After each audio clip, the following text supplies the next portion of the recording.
Is it on? Hi, I may get wet out here. I'm approaching the outer edge here. Really, really nice. Some really big waves coming through. Some huge sets. I was just out there. You can see there's swimmers headed out. See all the arms and the, see if I can zoom in. See all the arms and heads? There they go. It's a group of morning swimmers headed out around the corner. They better watch it. I was just out there by myself. I just came in as they were headed out, and I was coming around this same corner, and I got swept right into those rocks, swept right around that corner right there, in there like that, almost up on the edge there. It was I kind of knew it was coming because there was a big set of waves that came through. The waves aren't too bad right now, but there's some huge sets coming through. This guy's heading out a little late to join the group. It's really nice. The way, oh, the water feels terrific. So I just thought I'd come over here and make a quick video.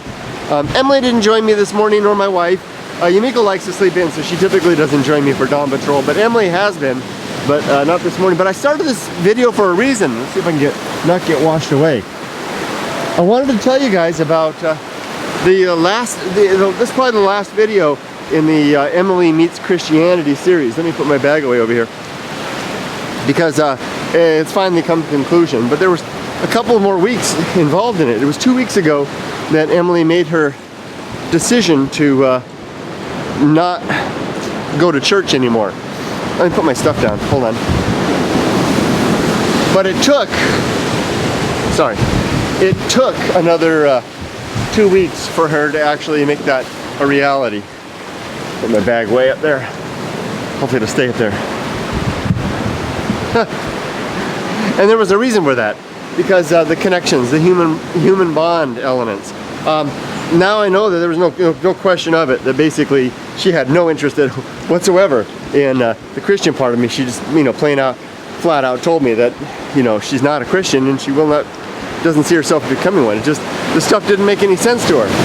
I didn't really see that until yesterday, when she and I talked about it a little more. So let me just get to explain what happened. She told us that she didn't want to go, but she couldn't quite make it a reality. So last Sunday, she wound up, she said she was going to go to church.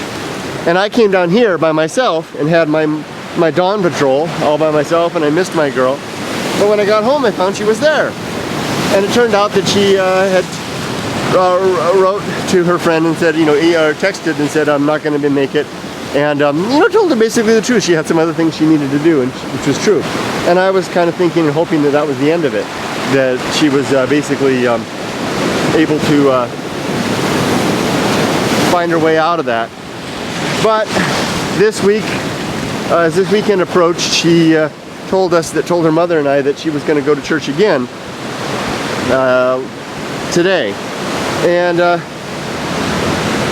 so we made plans otherwise. Look at that crystal. Look at that. That is really nice. So Yumiko and I made plans to do other things. We were going to go see a movie, and going to go see Jurassic Park, and then we were going to hang around the pool in the afternoon. Life's tough. And so, and like I said before, I tried to avoid talking, persuading Emily either way. I really thought that if she wants to leave this, she needs to leave it of her own volition, and on her own has to muster the strength, especially if she's going to have the strength to resist it in the future, or in this or any other type of thing like this, where there's a social or psychological prescriptives or connections that go against her innate senses or her reason. She has to have the will to do that. She's old enough to be able to exercise that. But I will admit, I did worry, and I actually, the day before yesterday, I was talking to Yumiko, and I said, I really do worry, because I knew she was going back to church. I said, I really do worry sometimes that they're going to get her, so to speak. And Yumiko, in her calm, collected way, and her way with words, an amazing way with words, even though English isn't her first language, she turned to me and she said, don't worry about it. She said, and she said something profound. She said, you can't grow faith. meaning that faith it fills a need in some people that isn't something that develops over time. You can't give lessons to teach someone just to believe. You know, you either believe because it brings you to the place that you want to be in life, or you don't. And Emily has clearly rejected faith. She is like her father and her mother and so many others, and a growing number of people in the world, in the secular world. We demand more than just being told believe, and to trust our instinct and our feelings. The instinct and feelings, I certainly do not trust them. I listen to them sometimes, especially when walking the path of wildness, but I don't trust them. They could lead me off a cliff. So anyway, but I kind of diverge on that. So Yumiko's going kind of heartened me to be confident that Emily could make it through this trial, this adventure that it is, a dangerous adventure. Because she could end up at a young age. That's when a lot of people do. You know, around this age, these teenage years is when they surrender their reason for the comfort and certainty of that is provided through faith. See if I can make it out here without falling in. So if she was to become the type that would give in at this point, she may never get it back. So anyway, I was a little concerned. She was going to go back to the church again today, and I had kind of and you may be wondering, well, where is she? She's where I'm getting wet. Where is she? She's clearly not here. Here comes a big set. Look at that wave. This is the kind of was washing me around out there earlier. And that guy's having a hard time getting through the set over there. I'm going to go out and swim again a little later, maybe do some body surfing in here in a bit. So anyway, I had resigned myself to coming down here alone again this morning and let Emily go off her thing. And then I went into her room to give her something, and she asked me a question about something. She had just finished sending a text to her friend, her Christian friend, in which she had told her friend that she had basically told her the truth. She said, I'm very sorry, I'm not going to be going to church with you tomorrow. Emily said, she said all this in English. She said, I'm not a Christian, and I'm not going to become a Christian. She said, I don't think I'll become a Christian. Look at that wave. And this has nothing to do with you or your friends, your family. Am I going to be able to get back? That's going to be a tricky one to get back. Look at that. Look at that wave. I better make my way back. There's a big one. Because this has nothing to do with any of you. I still want to be your friend. I just won't be going to church with you anymore.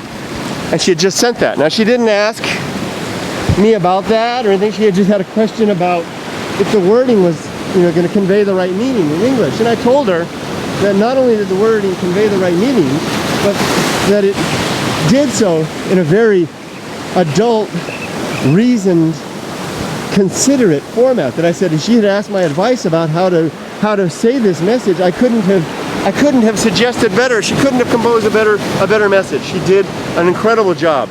I told her I was very impressed, and as I keep mentioning to her over and over again, she is emerging to become such a mature, reasoned, considerate, and honorable young woman. It's one of the greatest things about bringing her back to the States here is I'm getting to discover this side of her that I never really got to know in Japan because of the language barrier. But now that she speaks English primarily, she comes to me and we talk, and I'm learning so much about her.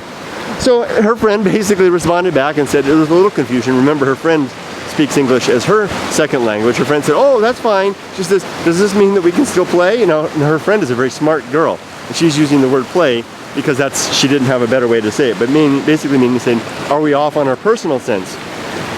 And Emily's, of course not. She says, all right, wrote back and said, no, and we're fine. And I told her that might be the case. That sometimes some Christians, and maybe other religions as well, but my experience with Christians has been, some of them will, and I think some of them prescribe this, that they're not to not to associate too much with us non-believers for the corrupting force that we offer. That's not the mainstream, I think. That's just with some exceptional groups.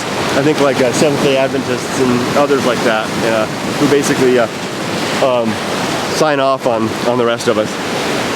And so I said, I don't know if I told Emily, I don't know if her brand of Christianity is one that will do that.